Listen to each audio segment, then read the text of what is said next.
हम ये मिशन लेके चल रहे हैं कि हमको कोल इंडिया को पूरी तरह से रिफॉर्म करना है, यानी हमारा ईज ऑफ डूइंग बिजनेस और अच्छा हो, पुराने रूल्स है या कुछ और इश्यूज है उसको हम अपने स्ट्रीमलाइन करें, ईज ऑफ लाइफ और अच्छा हो, दैट इज कॉल्ड रिफॉर्म।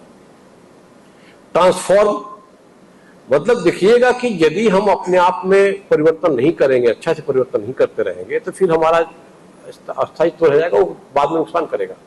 हो सकता है कुछ दिनों के बाद कोल का डिमांड ना रहे, चाहे कोई लाइक में करे, तो हमको आज ही से ट्रांसफॉर्म करना है अपने आप को सिस्टम में। हम लोग सोलर में जा रहे हैं, हम लोग पावर प्लांट में जा रहे हैं, हम लोग गैसिफिकेशन में जा रहे हैं, हम लोग ग्लोबल जा रहे हैं। कोल इंडिया इज ट्रांसफॉर्मिंग।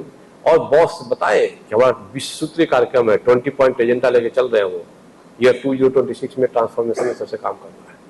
हम जब ट्रांसफॉर्म करने की बात आएगी, रिफॉर्म करने की बात आएगी, तो और बोल्ड डिसीजन आपको लेना पड़ेगा।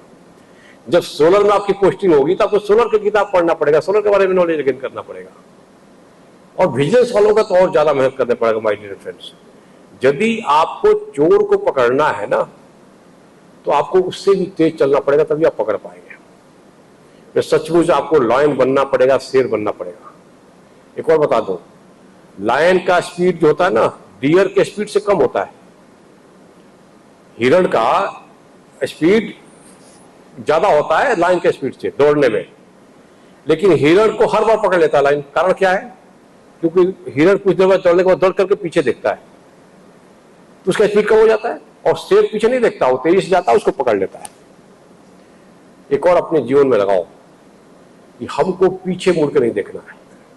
यदि कुछ कमी भी रह गई तो उसको पीछे मुड़ के नहीं देखना है, हमको आगे बढ़ते जाना है। और शेर तो है ही, हम तेजी से बढ़ेगा और लायन को पकड़ेगा, और अपने सिस्टम में यदि कुछ कमियां हैं उसको दूर करेगा।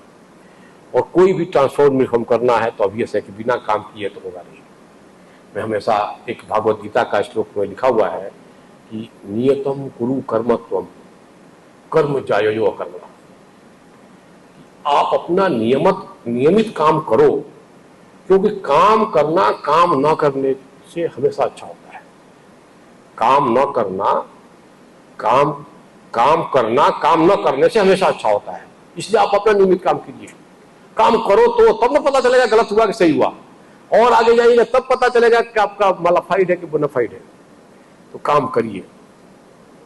एक और, मैं समाज की बुराइयां, चाहे लोगों के अंदर इतना ज्यादा हिस्सा और इतना ज्यादा चालाक हो गए हैं, उसको देख करके मैं एक बार डिस्कस कर रहा था कि ऐसा है कि राम बनने से काम नहीं चलेगा, कृष्ण बनो।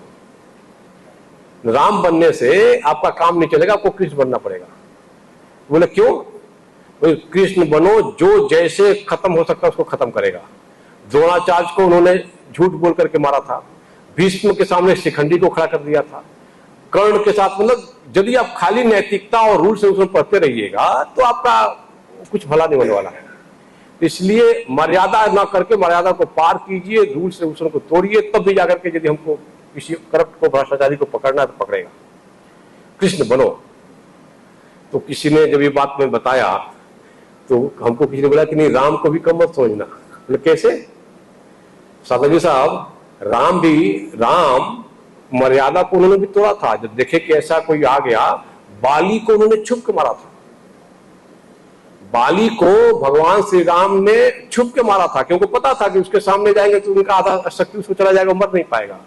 तो ऐसे पापी को मारने के लिए छुप के मारना पड़ेगा।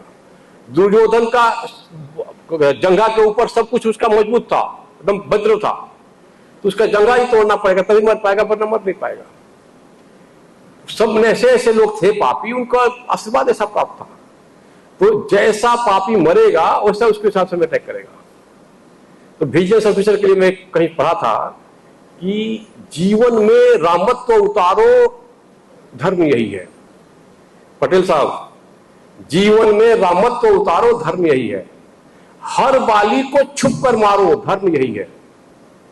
हर बाली को छुप कर मारो, धर्म यही है। और नैतिकता के चक्कर में पड़कर मत मरना, नैतिकता के चक्कर में पड़कर मत मरना। दुर्योधन का जंघा तोड़ो, धर्म यही है। दुर्योधन का जंघा तोड़ो, धर्म यही है। माय डियर फ्रेंड, मैं ये आज बोल के जा रहा हूं कि चाहे जो हमारा यहाँ भ्रष्टाचारी है, जो मोटा चमड़ी वाला मैं उसको बोलता हूँ, उसको जिस तरह से हम उसको एलिमिनेट कर सकते हैं एलिमिनेट करेगा। और मैंने जो पाया है सबसे बड़ा पावर होता है रोक टोक करने में। रोक टोक करने से ही 90% लोग सुधर जाते हैं। उसको बुलाओ, पूछो क्यों किया, क्या किया है, बॉस को बताओ। देखिएगा ना, ज्यादा तो जो हमने अपनाया कि हम सीएमडी मीटिंग में डिस्कस करते हैं, इन लोगों के साथ में डिस्कस करते हैं, लोगों के यहाँ जाकर के बात करता हूं मैं। जब इस तरह से ओपनली बात करने में पता चलता है कि काफी सिस्टम ऐसे ही सुधर गया। लेकिन जो दुर्योधन होगा, जो बाली होगा, तभी सुधरने वाला है। उसके लिए हम आउट ऑफ वे भी जाना पड़े तब जाएगा। एग्रीड लिस्ट का भरपूर यूज करो माय डियर फ्रेंड। वे सीबीओ लोग हैं वहां पे, एग्रीड लिस्ट में जिसको आपको लगता है कि इस तरह से पापी लोग हैं उनको डालो। जो आदमी वो डीआई लिस्ट में है, एग्रीड लिस्ट में, उसको हटाए। ये हमारा बिजनेस डिपार्टमेंट का काम है। यदि कोई आदमी को पनिशमेंट हुआ, हर एक बिजनेस ऑफिसर सुन लीजिए आप लोग, किसी को पनिशमेंट हुआ तो उसको पनिशमेंट सर्विस रिकॉर्ड में चढ़ा कि नहीं, उसको सैलरी का डिडक्शन हुआ कि नहीं, उसको इम्प्लीमेंट हुआ कि नहीं, वो पूरा आप इंश्योर कर लीजिए, तब अपना केस को मेंटली क्लोज कीजिए। हमको इस तरह से आगे बढ़ना पड़ेगा, तभी हम अपने सिस्टम में सुधार पाएंगे। शासन चलता तलवार से, आपको तलवार उठाना पड़ेगा, ये भी आपका कर्तव्य है। आपको रूल को वायलेट करना पड़ेगा, आपको तलवार उठाना पड़ेगा।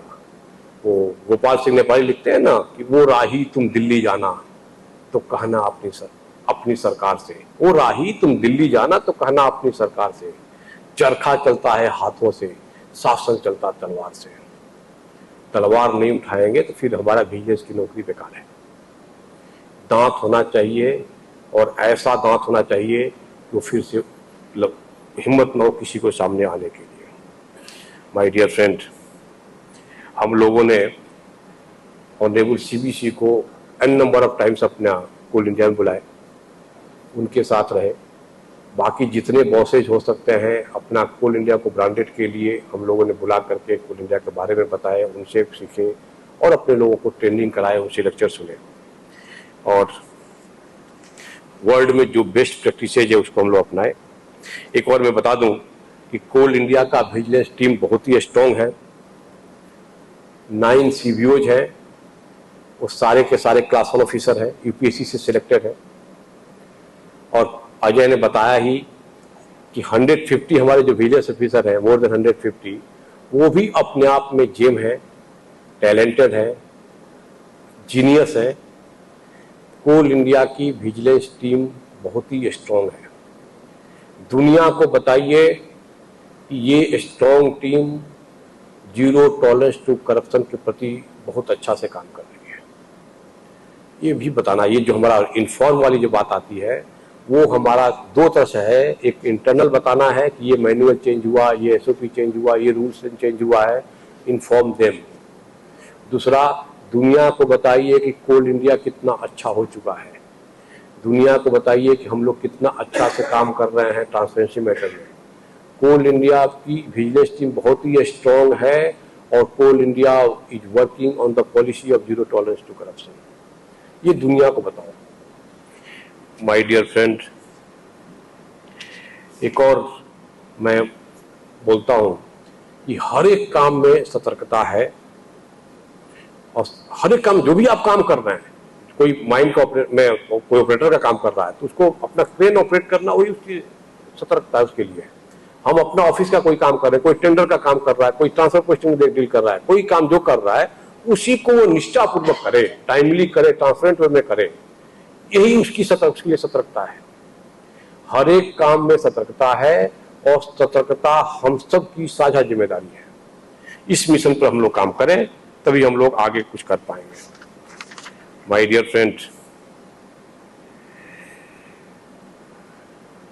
कोल इंडिया जिस तरह से अपना एटीट्यूड चेंज किया है, हम लोग सीएसआर फील्ड में मानवता के लिए खूब काम कर रहे हैं, इन्वायरमेंट के लिए काम कर रहे हैं, पॉल्यूशन का चाहे बाकी जो मैकेनाइजेशन और डिजिटाइजेशन में काम कर रहे हैं, रैपिड लोडिंग सिस्टम और हमारा साइलो लोडिंग, इस तरह से हम लोग काम कर रहे हैं। अपना एटीट्यूड चेंज हुआ है, लोगों का प्रति आपका एटीट्यूड चेंज हुआ है। तो आइए राष्ट्र को विकसित भारत बनाने के लिए 2047 का सपना है, उसको पूरा करने के लिए हम सब विजिलेंस ऑफिसर्स एक नए कोल इंडिया का निर्माण करें। ऐसा कोल इंडिया जो हमारे सपनों का कोल इंडिया हो, एक ब्रांडेड कोल इंडिया हो। और आप कर सकते हैं, आपने करके दिखाया है, आप पर लोगों का भरोसा बढ़ा है। बीसीसीएल का जो आईपीओ आया उसमें देखिएगा जितना हमारा रिक्वायरमेंट, हमने जितना ऑफर दिया था उसके 149 टाइम्स ज्यादा लोग आए, तो लोगों का भरोसा आपके ऊपर बढ़ा है। इस भरोसे को मेंटेन करके रखना है। अपने चेयरमैन साहब का स्पीच सुनिएगा, उसमें बॉस ने बोला है कि हम लोग जब ग्लोबल लेवल में जा रहे हैं तो किसी और देश में जब जाएंगे उसको देश की जो वहाँ का रूल्स रेगुलेशन है उससे भी अच्छा हमारा रूल्स रेगुलेशन होना चाहिए, तभी वो आपके ऊपर भरोसा कर पाएगा। तो वहां तक हमारी जो भरोसा का जो सिग्नल है वहां तक पहुंचे। तो आइए हम लोग अपने कोल इंडिया को एक ब्रांडेड बनाएं, एक ट्रांसफॉर्म करके नया कोल इंडिया बनाएं, रिफॉर्म करके एक बेटर, ज्यादा स्पीड से चलने वाला कोल इंडिया बनाएं और दुनिया को बताना है कि we are on the top.